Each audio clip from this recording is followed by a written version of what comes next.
SIP और lump sum, ये दोनों क्या होते हैं? इन दोनों में से बेटर कौन सा है? क्या हमें एसआईपी करनी चाहिए या लमसम में ज़्यादा प्रॉफिट होता है? हम इन सभी चीज़ों को एग्जाम्पल के साथ समझेंगे। इसके अलावा मैं आपको प्रैक्टिकली एसआईपी करके दिखाऊंगा और लमसम में भी पैसे इन्वेस्ट करके दिखाऊंगा, ताकि आप जब कभी एसआईपी या लमसम में इन्वेस्ट करो तो आपको पता रहे कि कैसे इन्वेस्ट करना है। ठीक है।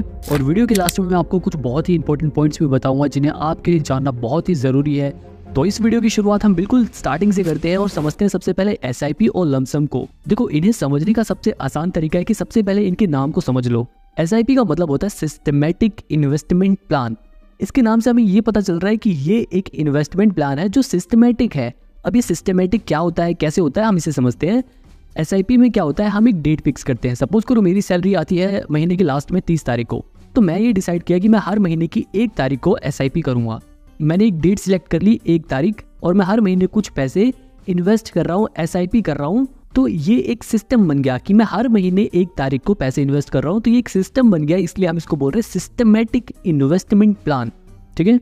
वहीं अगर लमसम को देखा जाए तो लमसम को हिंदी में बोलेंगे इकट्ठा। मतलब अगर मेरे को पैसे इकट्ठे इन्वेस्ट करने हैं तो मैं लमसम इन्वेस्टमेंट करूंगा। मतलब लमसम इन्वेस्टमेंट में हम हर महीने पैसे इन्वेस्ट करने की जगह इकट्ठे पैसे इन्वेस्ट कर देते हैं, इसलिए हम इसे बोलते हैं लमसम। अब इन दोनों का ही कॉन्सेप्ट और क्लियर करने के लिए हम एक एग्जांपल ले लेते हैं। मान लेते हैं एक है राजू और एक है श्याम। श्याम जॉब करता है और उसे हर महीने की 10 तारीख को सैलरी मिलती है। तो उसने ये डिसाइड किया कि भैया मैं हर महीने की 11 तारीख को अपनी सैलरी में से 5,000 रुपये बचाकर 5,000 रुपये म्यूचुअल फंड में इन्वेस्ट करूंगा हर महीने। तो वो यहाँ पर हर महीने क्योंकि 5,000 रुपये इन्वेस्ट कर रहा है, तो हम उसको बोलेंगे वो हर महीने 5,000 रुपये की एसआईपी कर रहा है म्यूचुअल फंड में। वहीं दूसरी तरफ राजू है जिसने कोई प्रॉपर्टी बेची है, उसके पास जैसे तैसे भी उसके पास 5 लाख रुपए थे जिसे वो इकट्ठे म्यूचुअल फंड में इन्वेस्ट करना चाहता है। तो अब वो अगर उन पैसों को इकट्ठे म्यूचुअल फंड में इन्वेस्ट करना चाहता है तो वो लमसम इन्वेस्टमेंट करेगा। अब ये देखते हैं कि एसआईपी और लमसम में इन्वेस्ट करने का क्या स्टेप है, क्या प्रोसीजर है। अब अगर श्याम को एसआईपी करनी है तो वो कैसे करेगा? जैसे एग्जांपल के तौर पर इस म्यूचुअल फंड में श्याम इन्वेस्ट करना चाहता है। अब यहाँ पे मैं आपको क्लियरली बता दूं कि ये कोई रिकमेंडेशन नहीं है, बस मैं यहाँ पर इसके जरिए आपको ये सिखाना चाहता हूँ कि अगर एसआईपी करनी होगी तो वो किस ऑप्शन पे क्लिक करके करेगा। ठीक है। तो अगर उसे एसआईपी करनी है तो सबसे पहले वो जिस भी म्यूचुअल फंड में एसआईपी करना चाहता है उसे चूज करेगा। इसके बाद जैसे ही आप म्यूचुअल फंड पर क्लिक करोगे आपके पास 2 ऑप्शन आ जाएंगे। एक है 1 टाइम का ऑप्शन और दूसरा है स्टार्ट एसआईपी का ऑप्शन। अब क्योंकि उसे एसआईपी करनी है, उसे हर महीने थोड़े थोड़े पैसे इन्वेस्ट करने हैं, तो वो स्टार्ट एसआईपी वाले ऑप्शन पे क्लिक करेगा। ठीक है।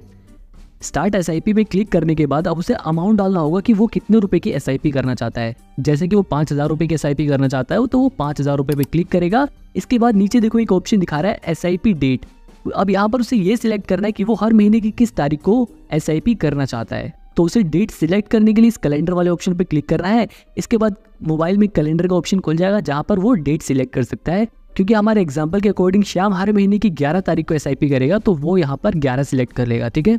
और यहाँ पर अपडेट वाले ऑप्शन पे क्लिक कर देगा। अब उसके बाद इसे स्टार्ट एसआईपी वाले ऑप्शन पे क्लिक करके पेमेंट कर देनी है। ठीक है। वापस अगर राजू के पास चले तो उसे लमसम इन्वेस्टमेंट करनी है, उसे एक ही बार पैसे इन्वेस्ट करने हैं। तो वो भी सबसे पहले अपनी रिक्वायरमेंट के हिसाब से, अपने हिसाब से जिसको म्यूचुअल फंड सही लगता है वो म्यूचुअल फंड सिलेक्ट करेगा। उसके बाद उस म्यूचुअल फंड पे क्लिक करने के बाद उसके पास भी 2 ऑप्शन आ जाएंगे, स्टार्ट एसआईपी और 1 टाइम का। अब क्योंकि वो लमसम इन्वेस्टमेंट करना चाहता है, इकट्ठे पैसे इन्वेस्ट करना चाहता है, तो उसे 1 टाइम वाले ऑप्शन पे क्लिक करना है। 1 टाइम ऑप्शन पे क्लिक करते ही यहाँ पे सिर्फ उसको अमाउंट डालना है कि वो कितने रुपए इन्वेस्ट करना चाहता है। और हमारे एग्जांपल में क्योंकि राजू 5 लाख रुपए इकट्ठे इन्वेस्ट कर रहा है तो उसे यहाँ पर 5 लाख रुपए सिलेक्ट कर लेना है। इसके बाद इन्वेस्ट वाले ऑप्शन पे क्लिक कर देना है। तो बेसिकली ये मैंने सिर्फ नॉलेज पर्पस के लिए यहाँ पर आपको बताया है। फिर से मैं आपको बता दूं कि ये कोई रिकमेंडेशन नहीं है। अब ये जानते हैं कि आखिर फायदा किस में है, एसआईपी में फायदा है या लमसम इन्वेस्टमेंट में फायदा है। तो देखो, इसे समझने के लिए एक बार हम रिटर्न कैलकुलेटर खोल लेते हैं। फिलहाल मैं ग्रो का रिटर्न कैलकुलेटर इस्तेमाल कर रहा हूँ। अब यहाँ पर मंथली इन्वेस्टमेंट में आपको वो अमाउंट डालना है जितना आप हर महीने इन्वेस्ट करना चाहते हो। मैंने यहाँ पर 5,000 डाल दिए और यहाँ पर नीचे है एक्सपेक्टेड रिटर्न रेट। अभी फिलहाल यहाँ पर 12% का है, मैं इसे 14% का कर देता हूँ क्योंकि मेरे हिसाब से इंडिया एक डेवलपिंग कंट्री है तो 14% तो मिल ही सकता है अगर हमने अच्छा म्यूचुअल फंड चूज किया तो। टाइम पीरियड सिलेक्ट कर देते हैं। अगर मान लो श्याम 20 साल का है और वो अगले 25 सालों के लिए इन्वेस्ट करना चाहता है तो हम यहाँ पर 25 साल डाल देते हैं।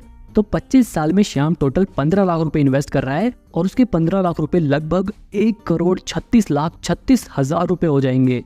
उसको लगभग 1,21,00,000 रुपए का रिटर्न मिलेगा, मतलब फायदा होगा।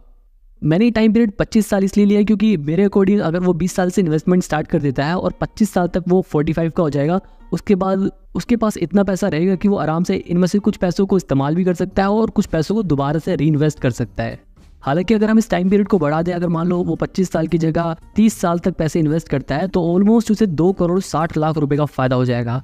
वही अगर इस 30 साल को 35 साल बदल दिया जाए, मतलब अगर वो 35 साल तक इन्वेस्ट करता है तो उसके पास टोटल 5 करोड़ 40 लाख रुपए हो जाएंगे। और क्योंकि वो 20 साल से इन्वेस्ट कर रहा है तो 35 साल बाद वो 55 साल का हो जाएगा और उसके पास ऑलमोस्ट 5.5 करोड़ रुपए होंगे। अब देखो यहाँ पर ये समझो कि सबकी रिक्वायरमेंट अलग होती है। किसी को पैसे जल्दी चाहिए होते हैं, कोई अपने रिटायरमेंट के लिए पैसे इकट्ठा करता है, तो किसी को अपना घर खरीदने के लिए पैसा चाहिए होता है। तो सिंपल सा फंडा ये है, अगर आपको जल्दी ज़्यादा पैसे चाहिए तो आपको 2 काम करने होंगे, या तो आप ज़्यादा पैसे इन्वेस्ट करो या तो आपको ज़्यादा रिटर्न मिले। अब ज़्यादा रिटर्न मिलना तो मुश्किल है, लेकिन ज़्यादा पैसा इन्वेस्ट करना आसान है। अगर इस मंथली 5,000 की इंस्टॉलमेंट को 7,500 कर दिया जाए और रिटर्न को हम सिर्फ 1% से बढ़ा देते हैं तो 25 साल बाद ऑलमोस्ट 2.5 करोड़ रुपए हमारे पास हो जाएंगे। तो सिंपल सा फंडा यही है कि अगर आपको ज़्यादा पैसे चाहिए तो आपको मंथली SIP की इंस्टॉलमेंट बढ़ानी होगी। अब चलते हैं लमसम पर। अब जैसे कि एग्जांपल में राजू 5 लाख रुपए की लमसम इन्वेस्टमेंट कर रहा है, तो 5 लाख रुपए की इन्वेस्टमेंट अगर वो 25 सालों के लिए करता है तो उसके पास लगभग 1 करोड़ 32 लाख रुपए हो जाएंगे। अब अगर आप ध्यान दो तो आप देख सकते हो कि लमसम में भी 5 लाख रुपए लगाने के बाद 25 साल बाद लगभग 1 करोड़ 32 लाख रुपए हो रहे हैं, जबकि SIP में भी सिर्फ 5,000 रुपए हर महीने लगाने से 25 साल बाद लगभग 1 करोड़ 36 लाख रुपए हो रहे हैं। मतलब ज़्यादा दोनों में डिफरेंस नहीं है, लेकिन डिफरेंस इस चीज़ का है कि SIP में आपकी जो टोटल इन्वेस्टेड वैल्यू है, आप टोटल 15 लाख रुपए इन्वेस्ट कर चुके होगे, वही लमसम में 5 लाख रुपए ही 1 करोड़ 32 लाख रुपए हो जाएंगे। मतलब सिंपल सी बात यह है कि लमसम में रिटर्न ज़्यादा मिलता है। और ये ऑब्वियस सी भी बात है क्योंकि लमसम में हम पैसा बहुत साल पहले इन्वेस्ट कर चुके हैं।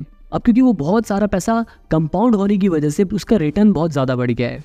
अब अगर आप सोचो, अगर मैं 15 लाख रुपए की SIP की जगह लमसम कर देता बहुत पहले ही, तो वो मेरे 15 लाख रुपए लगभग 4 करोड़ रुपए बन जाते।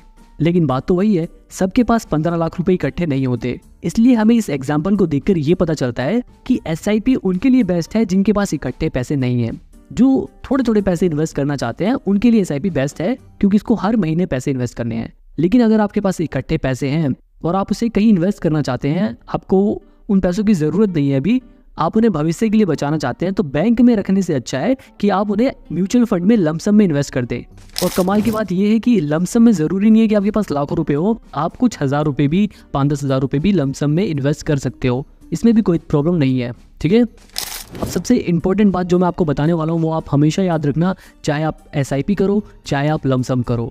देखो, अगर आप लमसम इन्वेस्टमेंट करना चाहते हो तो आपको अपने पैसे जब इन्वेस्ट करने हैं जब मार्केट गिर रहा हो, क्योंकि जब मार्केट ऑलरेडी अपनी डाउन पे होता है, मतलब काफ़ी गिर चुका होता है, उस समय जब आप म्यूचुअल फंड में लमसम इन्वेस्टमेंट करते हो तब आपको म्यूचुअल फंड की जो यूनिट्स हैं वो काफ़ी सस्ती मिलती हैं, वो काफ़ी लो NAV पर मिलती हैं। अब आगे बढ़ने से पहले मैं आपको NAV के बारे में बता देता हूँ। देखो, जब आप किसी म्यूचुअल फंड में SIP करते हो या लमसम करते हो तो जितने भी पैसे आप इन्वेस्ट करते हो उसके बदले में आपको कुछ म्यूचुअल फंड की यूनिट्स मिलती है। और इन म्यूचुअल फंड की यूनिट्स का प्राइस होता है NAV में। मतलब जैसे एक म्यूचुअल फंड की यूनिट का प्राइस मान लो 100 NAV है, तो अगर आप 10,000 रुपये इन्वेस्ट करते हो तो आपको उस म्यूचुअल फंड की 100 यूनिट्स मिल जाएंगी। तो इसे हम ऐसे समझ सकते हैं कि जो NAV होती है वो म्यूचुअल फंड के प्राइस की तरह होती है, इसीलिए हम इसको नेट एसेट वैल्यू बोलते हैं। ठीक है, अब इस NAV का कॉन्सेप्ट आपको वीडियो में आगे जो चीज़ें मैं आपको बताने वाला हूँ उन्हें समझने में काफ़ी मदद करेगा। ठीक है, तो अब हम समझते हैं SIP और लमसम के बीच की डिफरेंस के बारे में। देखो, सबसे पहला डिफरेंस आता है इन्वेस्टमेंट अमाउंट के ऊपर। SIP में आप हर महीने एक फिक्स अमाउंट इन्वेस्ट करते हो, लेकिन लमसम में हम एक बार में बड़ा सा अमाउंट इन्वेस्ट करते हैं। दूसरा डिफरेंस आता है मार्केट टाइमिंग के ऊपर। जैसे कि लमसम में हम इकट्ठा एक ही बार में ज़्यादा पैसा इन्वेस्ट करते हैं, तो इससे क्या होता है कि मार्केट की फ्लक्चुएशंस का हमारी इन्वेस्टमेंट पे असर पड़ता है। अब ये मार्केट फ्लक्चुएशन क्या होती है, इसे समझने के लिए आप इस चार्ट को देखो। सपोज करो आपने इस पॉइंट पर किसी भी म्यूचुअल फंड में लमसम इन्वेस्टमेंट करी और हुआ क्या कि कुछ समय बाद उस म्यूचुअल फंड की वैल्यू गिर गई, उसकी NAV गिर गई, लेकिन लॉन्ग टर्म में वापस उस म्यूचुअल फंड ने अच्छा परफॉर्म किया और वापस बढ़ गया। अब अगर आप यहाँ पर ध्यान दो तो आपको लॉन्ग टर्म में अच्छा रिटर्न तो मिला है, लेकिन अगर आप इस पॉइंट की जगह इस समय पर लमसम इन्वेस्टमेंट करते तो आपको और ज़्यादा रिटर्न मिलता। जबकि अगर SIP की बात करें तो उसमें हर महीने एक फिक्स अमाउंट इन्वेस्ट किया जाता है, जिसकी वजह से जो मार्केट की फ्लक्चुएशंस होती है, उतार चढ़ाव होते हैं, वो एवरेज हो जाते हैं। अब ये कैसे होता है हम इसे भी चार्ट के हिसाब से समझ लेते हैं। अब क्योंकि आप हर महीने इसमें इन्वेस्ट करोगे तो आप जब मार्केट गिरेगा तब भी इन्वेस्ट करोगे, जब मार्केट बढ़ेगा तब भी इन्वेस्ट करोगे, जब वापस नीचे गिरेगा तब भी इन्वेस्ट करोगे, जब वापस बढ़ेगा तब भी इन्वेस्ट करोगे, क्योंकि आप हर महीने इन्वेस्ट करते जा रहे हो, चाहे मार्केट गिर रहा है चाहे मार्केट बढ़ रहा है, जिसकी वजह से ये जो फ्लक्चुएशंस हैं वो एवरेज हो जाती है। जैसे सिर्फ एग्जांपल के लिए मान लो आपने एक बार 100 रुपये की NAV पर कोई म्यूचुअल फंड खरीदा और अगले महीने उस म्यूचुअल फंड की NAV गिरकर 50 पे आ गई। अब क्योंकि आप हर महीने म्यूचुअल फंड में इन्वेस्ट कर रहे हो, तो अगले महीने भी आपने जब उसको खरीदा तो अब आपको उस म्यूचुअल फंड की 1 यूनिट 50 रुपये में मिल रही है। अब वापस जब बढ़ा तो वापस 100 रुपये में मिल रही है, फिर जब गिरा तो फिर 50 में मिल रही है, और फिर जब बढ़ा तो वापस 100 रुपये मिल रही है। अब अगर इन सबको एवरेज कर दिया जाए तो आपको एक NAV का प्राइस 80 रुपये का पड़ेगा। आई होप अब आपको ये एवरेजिंग मार्केट फ्लक्चुएशन का मतलब समझ आ गया होगा। और यही हमारा तीसरा डिफरेंस भी है कॉस्ट एवरेजिंग का, क्योंकि SIP में जब नीचे मार्केट जाता है आप तब भी इन्वेस्ट करते हो, जिसकी वजह से आपको सस्ते में म्यूचुअल फंड मिल जाता है, और वापस जब नॉर्मल प्राइस पे जाता है तब भी आप इन्वेस्ट कर रहे हो, हाई पे भी इन्वेस्ट करते हो, लो पे भी इन्वेस्ट करते हो, जिसकी वजह से जो NAV की कॉस्ट हो जाती है वो एवरेज हो जाती है। जैसे यहाँ पर इस एग्जाम्पल में जो NAV की कॉस्ट हो जा रही थी वो एवरेज होकर 80 रुपये पर आ गई थी, जबकि लमसम में ऐसा कुछ नहीं होता। चौथा डिफरेंस है फ्लेक्सिबिलिटी का। SIP के जरिए आप काफ़ी कम पैसे से भी इन्वेस्टमेंट करना स्टार्ट कर सकते हो, लेकिन लमसम में यूजुअली लोग ज़्यादा पैसा ही इन्वेस्ट करते हैं। इसके अलावा SIP जो होती है वो यूजुअली लॉन्ग टर्म के लिए करी जाती है, और लमसम इन्वेस्टमेंट ज़्यादा शॉर्ट टर्म के लिए करी जाती है, लेकिन ऐसा नहीं है कि आप इसे लॉन्ग टर्म के लिए नहीं कर सकते, इसे लॉन्ग टर्म के लिए भी किया जा सकता है। ओके, तो फाइनली अब ये जानते हैं कि SIP किसे करनी चाहिए और लमसम किसे करनी चाहिए। तो SIP की बात करें तो SIP बिल्कुल नए इन्वेस्टर के लिए सबसे बेस्ट है, क्योंकि इसमें आपको रेगुलरली हर महीने पैसे इन्वेस्ट करने हैं। इसमें आपको ज़्यादा दिमाग भी खराब नहीं करना, एक बार ऑटोमेटेड सेट करते ही अपने आप ऑटोमेटिकली हर महीने आपकी सेट की गई डेट पर पैसे कटने लगेंगे। और अगर बाई चांस आपके अकाउंट में किसी महीने पैसे नहीं भी हैं तो कोई भी दिक्कत नहीं है, इस केस में भी आपके ऊपर कोई पेनल्टी वगैरह नहीं लगेगी। इसमें कोई क्राइटेरिया नहीं है कि आपको ज़्यादा पैसे इन्वेस्ट करने हैं। अगर किसी महीने पैसे नहीं भी होते तब भी कोई दिक्कत नहीं है, आप उस महीने SIP मत करो, कोई दिक्कत नहीं है, उसके कोई अलग से चार्जेस नहीं कटते। लेकिन अच्छा तो यही रहेगा कि अगर कोई SIP कर रहा है तो हर महीने करे। इसके अलावा SIP वो लोग भी कर सकते हैं जिनके पास कम पैसे हैं, क्योंकि SIP में आप मिनिमम 100 रुपये से 500 रुपये तक से भी इन्वेस्टमेंट करना स्टार्ट कर सकते हो। इसके अलावा SIP उन लोगों के लिए भी बेस्ट है जो लॉन्ग टर्म इन्वेस्टर हैं, जिन्हें लंबे समय के लिए अपने पैसे इन्वेस्ट करने हैं, उनके लिए भी SIP बेस्ट ऑप्शन है। और इसके अलावा जो लोग रिस्क कम लेना चाहते हैं, जिन्हें ज़्यादा रिस्क नहीं लेना, कम रिस्क के साथ अपने पैसे भी ग्रो करने हैं, उनके लिए SIP अच्छा ऑप्शन है, क्योंकि इसके अंदर बैंक और FD से कहीं ज़्यादा रिटर्न भी मिलता है और रिस्क काफ़ी कम हो जाता है। इसके अलावा SIP सीनियर सिटीजन और रिटायर्ड लोगों के लिए भी बेस्ट ऑप्शन है, क्योंकि इसके अंदर कुछ ऐसे SIP भी होती है जहां से रेगुलर इनकम जनरेट करी जा सकती है। ऐसी SIP में इन्वेस्ट करके जो डेट ओरिएंटेड या फिर डिविडेंड यील्ड वाले म्यूचुअल फंड्स होते हैं। अब बात करें अगर लमसम की, तो ये उन लोगों के लिए बेस्ट है जिनके पास पहले से ही बहुत ज़्यादा पैसा इकट्ठा है।